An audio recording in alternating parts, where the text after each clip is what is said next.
The Routiers had it all.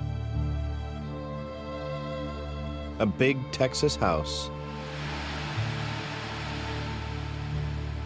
and even bigger dreams. Then someone took it all away. In a savage instant, two young boys are murdered. As we walked into the den, you could see the blood stains on the carpet. Their mother's throats slashed. Whoever killed these boys meant to kill Darlie. Who did this? The hunt for a killer is on. Drops of blood, tiny fibers left behind, mark the killer's trail. We performed over 100 DNA analysis in this case. As evidence is found, different theories emerge. Tangled plots are uncovered that tell a tale of greed and betrayal. Beneath the surface, you had real problems. I did not murder my kids. He is a sociopathic and pathological liar. Will forensic science catch a killer or frame an innocent victim?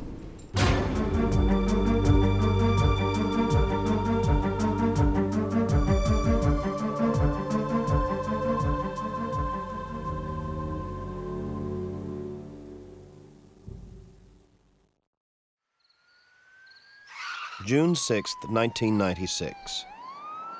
A quiet night in Rowlett, Texas is torn by sirens. Oh my God! Eugene is going towards 6801 Eagle Drive. The sheriff will put him on the phone. Hold on. Ma'am, I need you to talk to me. Ma'am, I can't understand you. You're going to have to slow down, calm down, and talk to me. What is going on?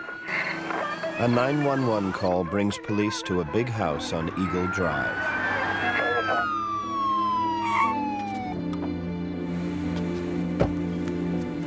Stop right there! Somebody stop my children and my wife. Don't take another step. Stop right there! Somebody stop my children! All right. Show me. They're gonna get here soon. My boys are dying. Oh my God.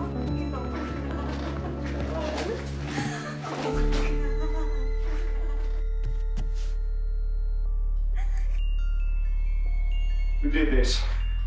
Where are they? They're still out in the garage. I've been caught. Look at what they did to me. If they don't get here soon, they're gonna be dead. My boys are dying. Devin Routier is 6 years old. His brother Damon, just 5. They've both been savagely stabbed in their sleep. Darlie Routier, their mother, is bleeding from a jagged wound on her neck. Detective Jim Patterson headed the investigation. I received a call from dispatch telling me that there had been a couple of boys stabbed along with their mother. They also explained to me that they had one on the ground. Well, when you tell an officer that you have one on the ground, that to us is they're chasing somebody on foot.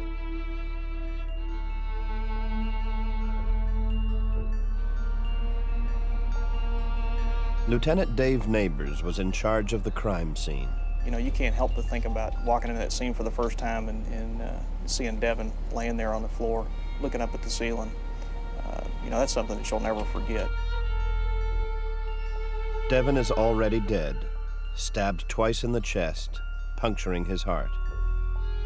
His brother Damon, stabbed 6 times through his back, his lung and liver pierced, is still breathing when paramedics arrive. He's rushed to hospital,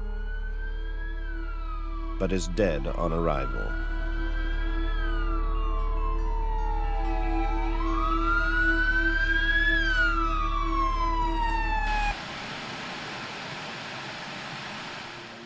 Initially, Darlie's story is very straightforward. She tells police that it was a hot night and that she and her 2 sons were sleeping in the living room to try and escape the heat. Her husband Darren and 8-month-old son were upstairs.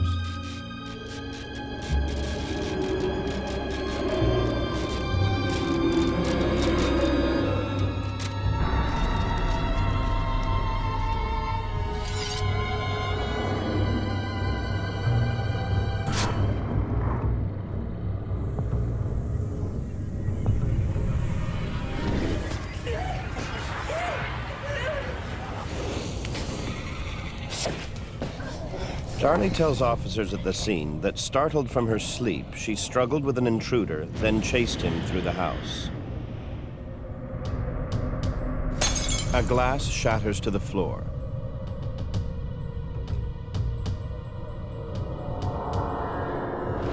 He drops a bloody knife on the way. And then the man disappears into the garage. Darlie's throat has been cut. Her boys have been stabbed.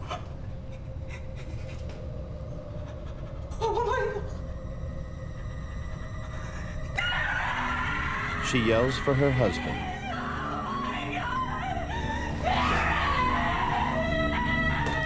Then calls 911.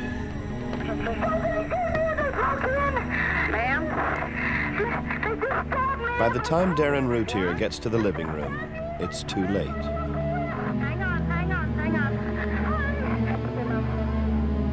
Bleeding from a savage neck wound, Darlie Routier is rushed to the closest major hospital, the Baylor University Medical Center in nearby Dallas. And at 3 o'clock in the morning, I got a phone call, and it was the nurse across the street. And she blurted out that Devin and Damon were dead and that Darlie was dying. With Darlie fighting for her life, investigators start combing the house for clues. The best chance they have to catch the killer is to move fast. Greg Davis was the assistant district attorney for the Rowlett area. From the very first moment that we walked in the home, it was obvious that the blood evidence would be key in this case. The carpet is soaked in blood. There are signs of a violent struggle. The trail continues in the kitchen. The murder weapon left behind. A boot print has been preserved in blood. A torn screen is discovered in the garage. A blood-stained sock is found in the alley behind the house.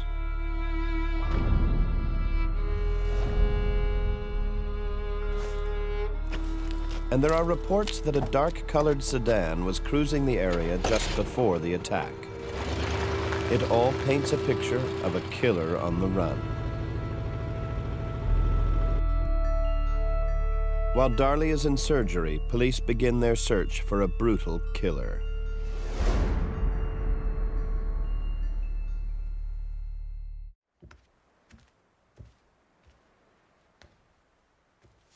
Routine police investigation finds that Darlie and Darren Routier were high school sweethearts.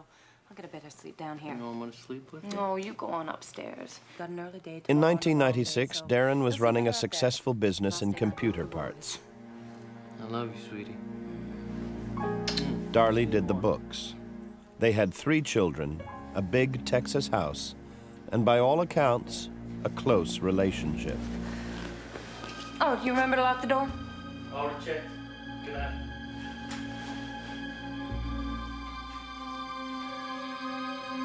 But on that hot June night in 1996, things would change forever.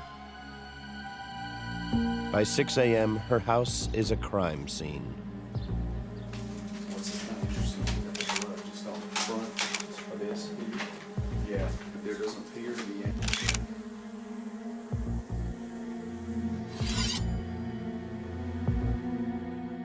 Her 2 oldest sons are dead, and she is badly wounded. Dr. Vincent DeMaio is the chief medical examiner for Bexar County, Texas. What she had was an incised wound, a cut, or a slashing wound of the right side of the neck that went downward towards the left side. And then there was another cut on the front of her left shoulder, which could very well have been a continuation of this. And she also had a very deep stab wound of her right forearm where the blade actually went down to the bone. When a doctor came in a couple hours later, I remember him holding my hand and telling me that the throat wound came within 1 millimeter of her carotid artery. That's like the thickness of a cigarette paper. And if that would have penetrated that, Darlie would be dead. In the days to come, enormous bruises, stretching from her wrist to her shoulders, would emerge on Darlie's arms. They're the injuries of a woman who was fighting for her life. Detective Jim Patterson is the lead investigator on the case. Hours after the attack, he talks to Darlie as she recovers in hospital. I met with Darlie about 4 hours after the incident at the house. I met with her at the hospital. Darlie, can you tell me what happened up at the house? Just start at the beginning. She was alert. She was conscious. She knew exactly what she was saying. I woke up and I saw someone standing over me with a knife in his hands. We struggled.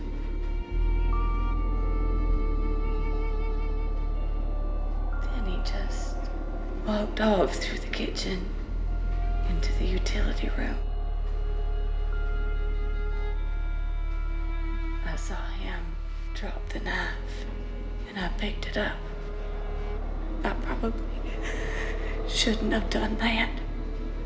And I put the knife on the kitchen counter.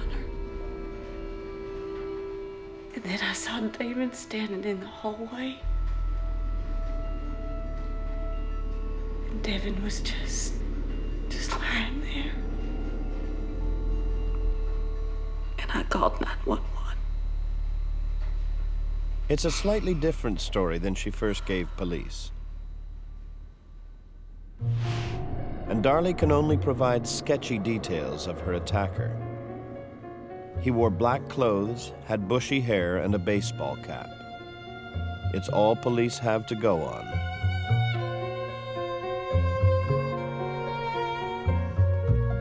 Quite a mess here. Yeah. This vacuum cleaner here. In that position. Armed with Darlie's statement, police search for evidence that corroborates Darlie's story of an intruder. What about this? Now, this knife, that's exactly where I found it when I came in. Rowlett police call in James Cron, a former member of the Dallas County Sheriff's Department. Cron is now a crime scene consultant who has investigated more than 20,000 crime scenes. First thing we did in standard step is to do a walkthrough, and that is a very careful walk where you do nothing, touch nothing, but except observe the scene. They begin their investigation in the blood-soaked family room. What they find is a puzzling collection of clues. If Darlie was attacked while she slept on the couch, why is there hardly any blood on the pillow? The couch below isn't ripped or torn. In the kitchen, shards of broken glass litter the floor. She heard a glass break as the intruder ran through the kitchen. She then followed after the intruder. And yet, when we got there and we looked at it, her bloody footprints are underneath the glass that was supposedly broken before she ever ran through the kitchen. Now, that didn't make any sense. Even more perplexing, only one bloody boot print is found. But the blood trail ends there. There's no blood at all in the garage. A small collection of Darlie's jewelry sits on a counter in the kitchen. If this was a robbery, why wasn't it taken? The clues are even more confusing outside the house, beginning with a bloody sock that is discovered in the alley. We determined that sock actually came from inside the Routier home. We were able to match some of the fibers on that sock to tennis shoes belonging to Darren. The blood on Darren Routier's sock is eventually matched to that of the two murdered boys. But how did it get there? Did you notice any bloody footprints? Nothing. It was completely unmarked. And his gate was closed? Uh-huh, that's right. But the hinges are out. It's held together by a wire here. Cron finds no sign of a frantic getaway. If the intruder left through the garage and the bloody sock is in the alley, Cron should be able to find evidence that the intruder came through here, but he can't. Began in about 30 minutes, and the Rowlett police did too, that we felt like there was no intruder. So we had to focus on who was in the house, okay? Well, it's obvious that the infant didn't kill his brothers and stab his mother, so then you have to look at the husband.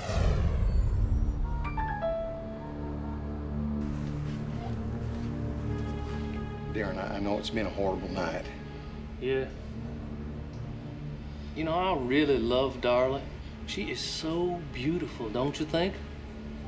Darren comes up to me, and this is the first thing he says. He talks about how big his wife's breasts are. He talks about how pretty his wife is. He talks about that this is the biggest thing that's ever happened in the city of Rowlett.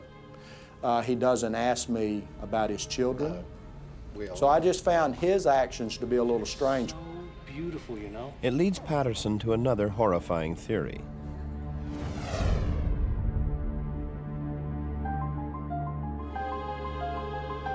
Perhaps Darren Routier himself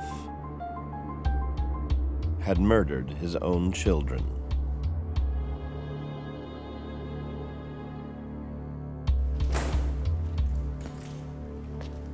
Within days of the murder of their two children, both Darren and Darlie Routier are brought to the Rowlett police station.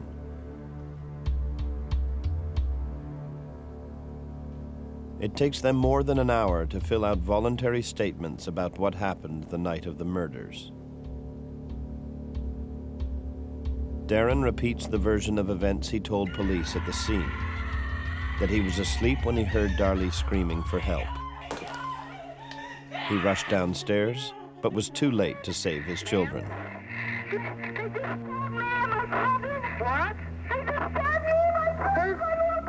Darlie's story, though, starts to change.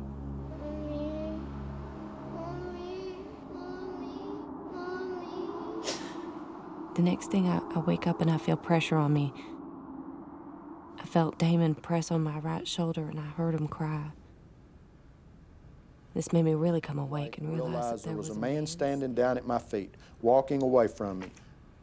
Walked after him. Heard glass breaking. Ran, turned on the light. I ran back towards the utility room, realized that there was a big white-handled knife laying on the floor. It was then I realized I had blood all over me, and I grabbed the knife, thinking he was in the... I ran back through the kitchen and realized that the entire living room had blood all over it, everything. I put the knife back on the counter and I ran to the entrance, turned on the light, and I started screaming for Darren. It's the most detailed description yet of what happened, and it's not the same story she told Patterson at the hospital. We understand that people are going to change some of their stories. You know, it might have been a black car instead of a blue car, that kind of stuff, but you don't change the whole dynamics of it, and that's what she did. In Darlie's new version, there is no struggle with the intruder. Darlie's youngest boy was awake and standing by her shoulder. There are important differences which make investigators take a very close look at the crime scene. Evidence from the Routier house is starting to pour in. There, see, that's like underneath there. We held the scene for 13 days. We actively processed it for 11 days. So we were very thorough. If there was a book, we flipped through every page. If there was a picture, it came off the wall. They analyzed everything they could possibly analyze. They fingerprinted the entire house. They took the carpet. They took the kitchen sink. We performed over 100 DNA analysis in this case.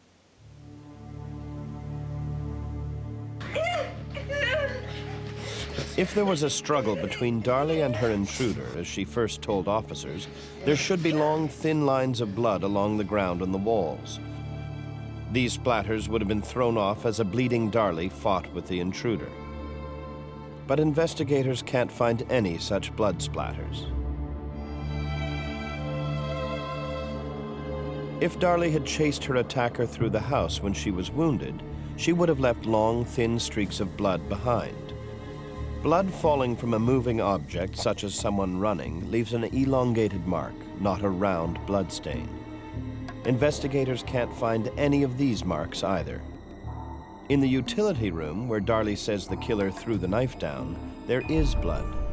But that too doesn't look like it should. What we did after the knife had been processed for latent prints and DNA evidence is we got the original knife, brought it back to the house, and got 2 units of blood. We put blood on the knife, we used the same floor, and we dropped the knife from different heights to see what type of blood patterns that would leave on it. And we found that we saw a very distinct V-shaped pattern each and every time that we dropped the knife in the utility room, and there was no pattern like that when we first got there. And again, that was very disheartening. It was discouraging because, again, it pointed toward Miss Routier. Investigators also recreate her movements throughout the house. She indicated to us that she ran through the crime scene, and so we laid out some butcher paper and inked up her feet and had her walk. Then we also re-inked her and had her run, 20 feet on the butcher paper to see what her stride was and measured that. And we were able to look at those footprints in the kitchen, and it was telling us that she walked through the kitchen. She wasn't running through the kitchen. Investigators are also interested that Darlie's feet have no scratches or cuts. If the intruder had knocked the wine glass on the floor, why hadn't Darlie stepped on any of the broken glass? An innocent explanation is also found for the only other footprint in the house. The only bloody shoe print in the kitchen leading to the utility room belonged to one of the first responders. What we do is that we make sure that we have prints of everyone's shoes to match up to the prints or the physical evidence on the floor or any place else that we can. Most damning of all is the evidence of blood found on the countertop and the sink. Even when blood is cleaned up, an invisible residue often remains behind. But when treated with a chemical called luminol, the blood trails begin to glow under ultraviolet light. So we blacked out the house, covered the windows, and sprayed the sink area and took a photograph of that. That reacted positive for blood and indicated to us that there had been a cleanup there by the sink. Self-inflicted, yes. Patterson is growing more and more convinced that after stabbing her own children, Darlie Routier stabbed herself to make it look like she was attacked. Patterson gets a second opinion of Darlie's injuries from one of the doctors who worked at the hospital. So what do you think? Yes, she could have done it herself. So you're saying that Darlie stabbed herself? I'm saying that these wounds could have been self-inflicted, yes. One last tiny piece of evidence helps the Rowlett police make up their mind. What becomes known as knife number 4 is found in the Routier kitchen. It has a tiny fiber clinging to it, a fiber which matches the screen that was cut in the garage. The only way it could get there was if someone inside the house took it, cut the screen, then put it back in the block. Based on the evidence, the police can come to only one conclusion. Darlie Routier murdered her own children. It's a chilling thought, but the big question now is, why?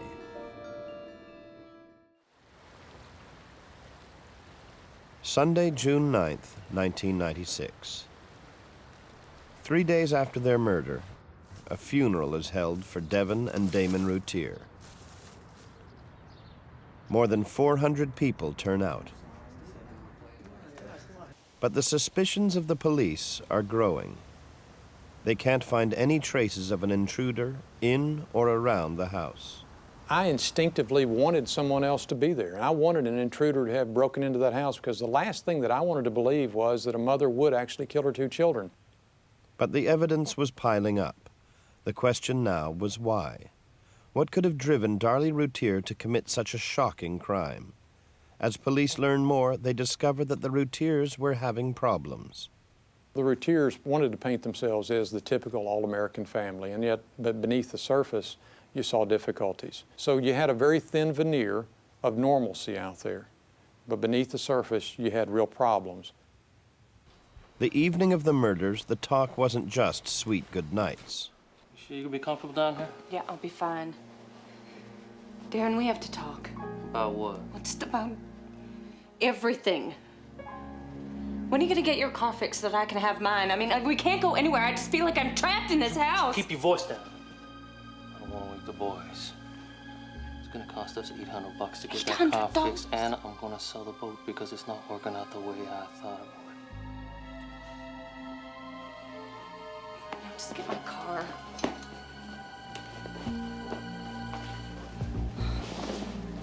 Did you remember to lock the door? I already checked. Good night.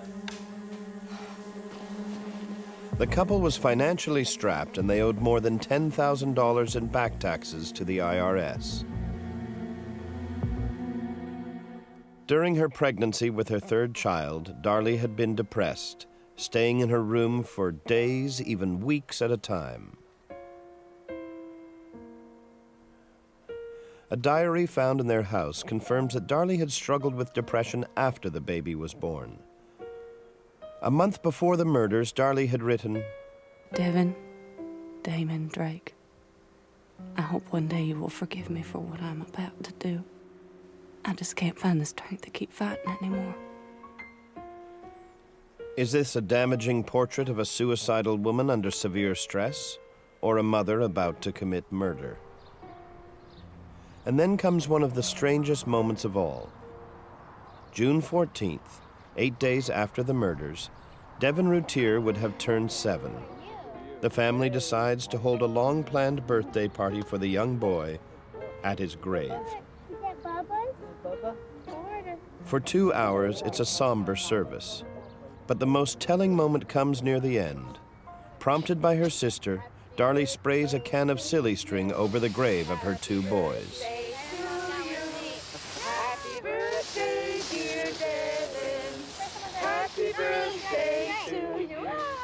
I think we saw the real Darlie Routier at that gravesite party. You know, and I kept thinking as I saw that, I'm a parent. If my child had died a week earlier, would I be in any condition to even talk about it? And yet, here's a mother sitting out there singing, spraying silly string, giving interviews without any sort of emotion. It was bizarre, it was despicable. It really made my stomach turn as I watched her there at that gravesite. Darlie's mother has a very different view of the incident. That just is a pure example of how you are when you're in grief, because you're crazy when you're in that kind of trauma. You don't believe they're dead one minute, and the next minute, you know, you might be laughing, and the next you might be, you know, just crying your eyes out. But this is just something simple, but it made Darlie look bad by the way they slowed down her chewing the gum and smiling and spraying silly string as if she didn't care, where the whole purpose of that was, it was to do it in their honor, and it was something that they would have loved. After the graveside ceremony, Patterson decides to question Darlie again. He brings her to the Rowlett police station one last time. I'm good. Nice to meet you, sir. Bill Parker has been doing interrogations for 20 years. How are you, Darlie? Patterson hopes he'll finally be able to get Darlie to confess. I have a copy of your voluntary statement here. Is there anything you'd like to add? No, that is exactly what happened. Darlie, I have a couple of questions about this statement. You were saying For 3 hours, Parker grills Darlie about the facts of the case. Before, to be honest with you, I think this is a whole... 6 times he accuses her directly of killing her children. I think you killed Damon and Devin. 5 times she responds, Well, if I did it, I don't remember. but there's no confession. In all my years, I have never heard anything that unusual. Here's a woman, a stranger, accusing you of killing your children, and your response is, if I did it, I don't remember? Even without a confession, Patterson is convinced his case is solid. He arrests Darlie Routier for the murder of her 2 sons. You're under arrest for the murder of your 2 boys. I think when we look at her mugshot, we see that pained expression. I don't think it's any pain for those 2 children. I think it's the pain of, you know what, they're actually going to charge me with this offense, and I'm not going to get away with it. At approximately 10:20 p.m. this evening, investigators from the Rowlett Police Department arrested Darlie Routier, white female, age 26, I cannot comment on the details of this investigation other than to say we believe that the white male suspect described by Darlie Routier as the man that attacked her and murdered her children never existed. Darlie's family is bewildered. I saw her arrested on TV at 10 o'clock news. After she went up there for I don't know how many visits with the police, her and Darren went up and, you know, they gave him everything. I mean, anything they asked for. The journey from innocent victim to accused murderer takes just 12 days. Darlie Routier is now Texas prisoner 010470.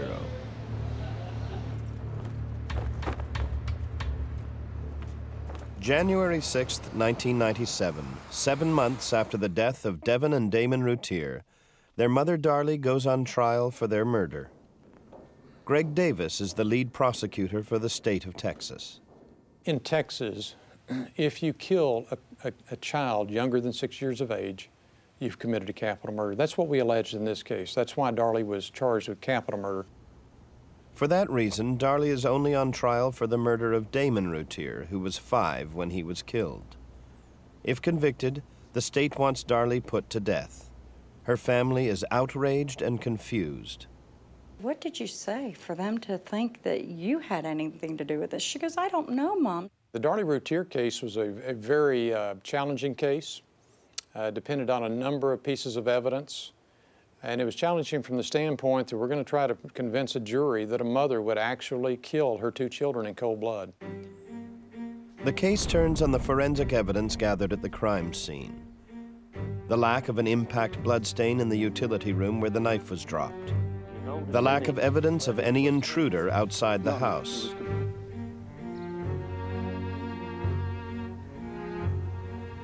Another damaging forensic test is entered into evidence. Blood from one of the boys is found on the back of Darlie's nightshirt. A Texas expert on bloodstains recreates the movements Darlie would have made if she had stabbed her children. Blood from the knife falls on the shirt as the knife is raised for each blow. The trail of blood he recreates matches the trail on Darlie's shirt. That evidence on her nightshirt was very convincing. It was very conclusive. There was no other reasonable explanation as to how the blood of Damon and Devin could possibly be up on her nightshirt. Finally, the jury is shown footage of the graveside party for Devin.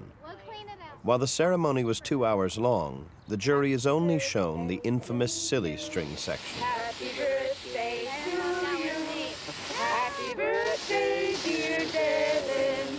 Happy birthday to you. I love you, Devin and Damon. Davis tells the jury that Darlie staged the entire scene.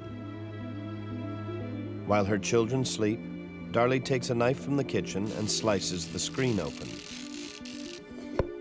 She then takes another knife from the kitchen and kills her 2 sons. She takes one of her husband's socks and makes sure it has blood on it. The sock is then dropped in the alley.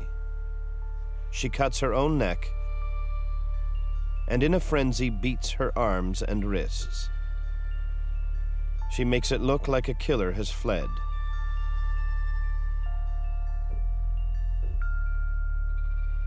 Then calls for help. Darlie's defense focuses on the wound to Darlie's neck. Vincent DeMaio, a seasoned medical examiner, takes the stand. One of the things I asked was, is she right-handed or left-handed? And she's right-handed. If she inflicted this wound, she would have had to have used her left hand. And then she would have had to have stabbed herself deeply in the right forearm. When you consider the injuries by themselves, the injuries have more of the appearance of somebody who has been attacked than someone who has self-inflicted the wounds. As for the blood on Darlie's nightshirt, the defense has another theory. It could be cast off from gloves that the EMS had, or it could be from the knife that she was attacked with. Because if that knife was used to kill the children, their blood would be on it. Like others, Demaya believes that Darlie was awake when she was attacked. But the violence of the attack and the shock of seeing her boys dead has scarred her memory. And a very different picture is painted of Darlie as a mother. Come on, give me some popcorn for your brother. Oh, yeah. Perfect. Do you want to drink dinner? She loved those boys. And you know, the prosecutor, Mr. Davis, said that Darlie just got tired and they interfered with her lifestyle, so she killed them. Why would she kill the two older boys and not the baby, who would be the most burdensome? I absolutely know that Darlie's innocent. In just 5 weeks, the trial is over. The fate of Darlie Routier is in the hands of the jurors. It takes them less than a day to decide Darlie's fate. I'll never forget the jury wanting the pictures of those two children placed out there as they came back to return their verdict. And they wanted those two pictures there so that Darlie Routier would have to see those two pictures, because throughout this trial, Darlie attempted to make herself the victim. And I always felt it was important to remind that jury and to remind the public that there were two real victims here, two young boys. And I was really heartened by the fact that jury got it. I mean, they understood who the victims were, and they wanted Darlie Routier to remember that and to recognize that too. And that was really a defining moment for me. When the jury was deliberating, I really thought that she would be found either innocent or a hung jury. And when they came in and said that they found her guilty, I absolutely just went crazy. That was the worst part. Darlie Routier is found guilty of murdering her youngest son, Damon. She is sentenced to die by lethal injection. But almost as soon as the verdict is handed down, serious questions begin to surface about the trial and the science behind her conviction.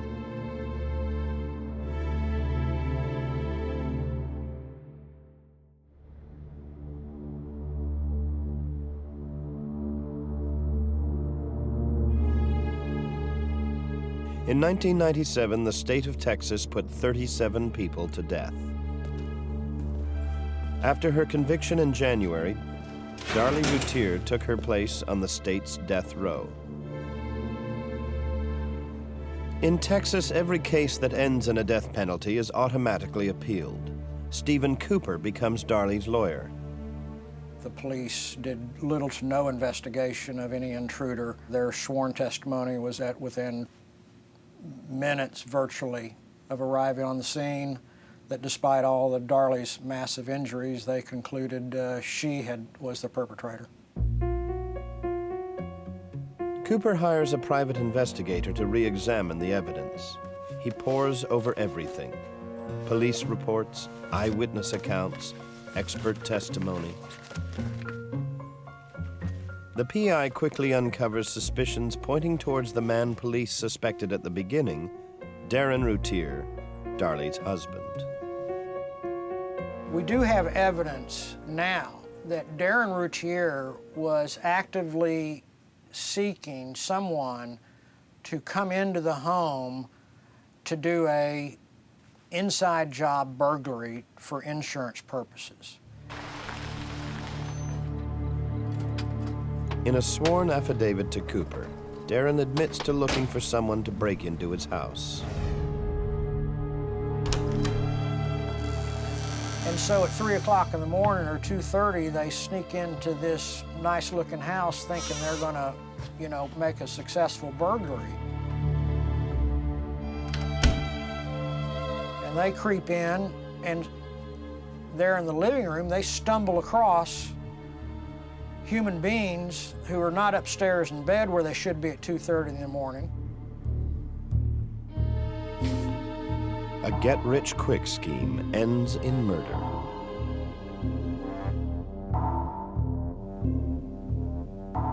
Members of Darren Routier's family asked Texas millionaire Brian Pardo to get involved. A self-proclaimed advocate for the wrongly convicted, Pardo launches an independent investigation that costs as much as $120,000. I agree that nobody came into the house. I agree that there was an appearance to make it look like somebody came into the house through the screen and used the bread knife for that purpose. So the police were right in taking a hard look at the family. We agreed with that. We just didn't feel they took a very hard look at Darren. As part of Pardo's investigation, Darren Routier agrees to take a lie detector test about the night of the murders. The results are a bombshell. Are you Darren Routier? Yes. Were you involved in a plot to commit a crime in your home in June 6, 1996? No.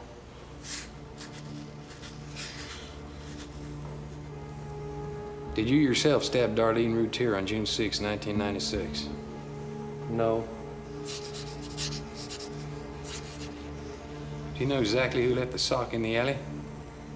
No. Can you name the person who stabbed your sons? No. It's a short test, just 4 questions. But the examiner says the results show that Darren was lying when he answered each one of the questions. Darren failed the test 3 times. And he failed it so utterly that the examiner, who was connected with the Waco PD, actually went around, sat in front of him, and tried to extract a confession from him. You know, I really would have liked to see you pass. But I don't believe it for a minute. I came here to pass. No. You came here because you lied to people all your life and gotten away with it. I did not lie. And in the short run, you've got to live with the knowledge you've gotten away with murder. But in the long run, it'll catch up with you. I did not murder my kids. Darren maintains his innocence in the crime, but Pardo is deeply suspicious. Darren, our assessment of him was that he is a sociopathic and pathological liar. Darren Routier calls the lie detector test a setup, and lie detector results are not admissible in court. But in an affidavit, Darren admits for the very first time that on the night of the murders, Darlie had asked for a separation. 2 times prior to this, Darren became violent when she said that she was considering leaving him. The first time he pointed a loaded pistol at his head, according to Darlie, and got her hysterical and threatened to kill himself. Do what? What don't you want me to do? Don't push The you? second time, she said, he pointed a gun at her and threatened to kill her. You gonna leave me, darling? Is that what you're gonna do? Is that what you're gonna do? The new evidence creates yet another theory about what happened in the Routiers' home the night that Devin and Damon were killed. You sure you're gonna be comfortable down here? Yeah, I'll be fine. Darren, we need to talk. About what? I want a separation.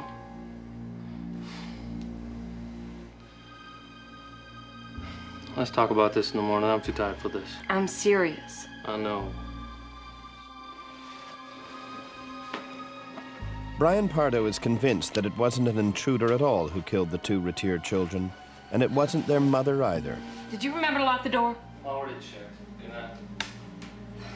Each of the children had just $5,000 in life insurance. Darlie's life was insured for $200,000. For Pardo, that is the motive for the attack. It was Darren that was applying the stress. It was Darren who had the financial problems.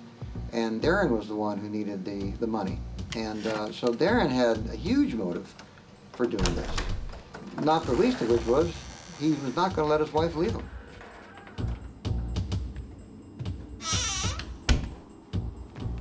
Pardo believes that, with the help of an accomplice, Darren attacked Darlie first.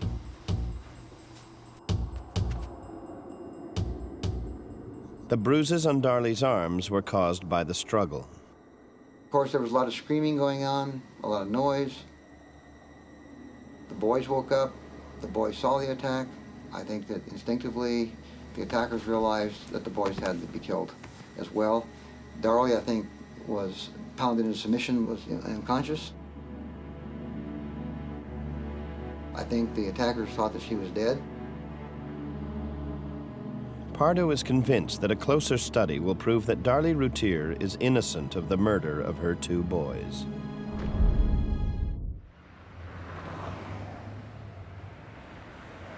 June 2005. Darlie Routier's lawyer, Stephen Cooper, still believes forensics will clear his client. One of the best chances she has for the appeal is a tiny, smudged fingerprint. Cooper has a possible motive pointing to someone else committing the murders of Devin and Damon Routier. What he doesn't have is any proof that someone else was in the house. That's about to change. When investigators examined the Routiers' house, all fingerprints they found were conclusively identified. However, one print found on the glass tabletop was considered too incomplete to match to anyone. There was a smudged print that was located on this glass tabletop. There was not anything that we could find that made us believe that that one smudged print belonged to someone different. You know, it could still belong to Darlie. It could still belong to Darren. I believe that it's small enough it could, you know, even belong to one of the children. But that's something the defense is looking at because we don't have an answer for it. While it couldn't be used for identification, during Darlie's trial, experts for the state testified that it was consistent with that made by a 5- or 6-year-old child. Even though Patterson thinks the print isn't clear enough to be useful, Stephen Cooper finds an expert who disagrees. Robert Lonis is a retired New York City Police Department identification expert. He's identified 7 or 8 points for comparison purposes, which is enough, in his opinion, to be run through the APHIS Federal National Fingerprint Database. And the state won't allow us access. Cooper wants to rule out the possibility that one of the 2 murdered boys could have left the print. There is only one problem. Unbelievably, and again against standard protocol, neither one of the boys were fingerprinted at the medical examiner's office. That again is just unheard of. To rule out that the fingerprint was made by either boy, Cooper takes an extreme step. The bodies of both Devin and Damon are exhumed.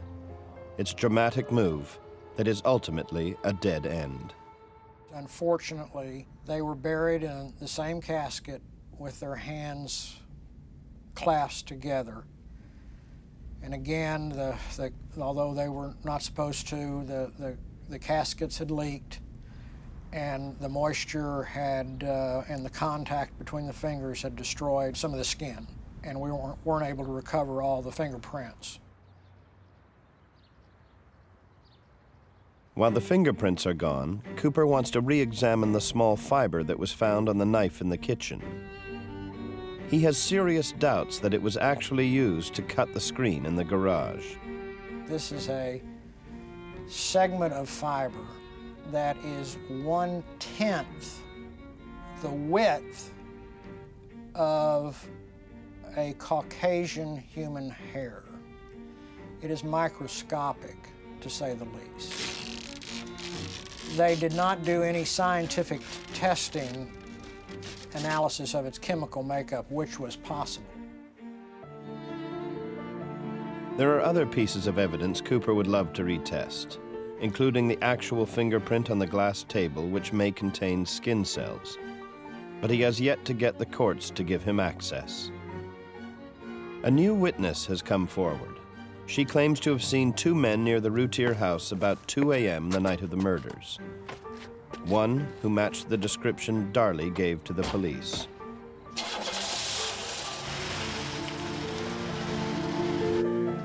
Cooper also believes the crime scene was badly contaminated by the police. The vacuum cleaner was not knocked over by Darlie as part of staging the crime scene. It was moved by the police. And in a new trial, I have an expert who'll testify about that. You get an overzealous prosecutor, you get a bunch of rookie police officers that had no idea how to even take fingerprints. You get people that are in shock, running in and out through glass and blood and, you know, touching things and moving things. But to date, all of Darlie's appeals have been turned down. The court has not granted her request to retest the forensic evidence, and no new trial has been announced. To say that it was a conspiracy or that anything was mishandled and she's wrongfully accused is not true. She wouldn't be where she is today if she hadn't killed those children. If we were to do it again today, I'd ask for the same punishment because those two boys deserved that type of justice. She's a dangerous, manipulative individual who's shown absolutely no remorse for her actions, and she deserves the death penalty in this particular case. Forensics may yet clear Darlie Routier. Smeared fingerprints may confirm that someone else was in the house the night her sons were murdered.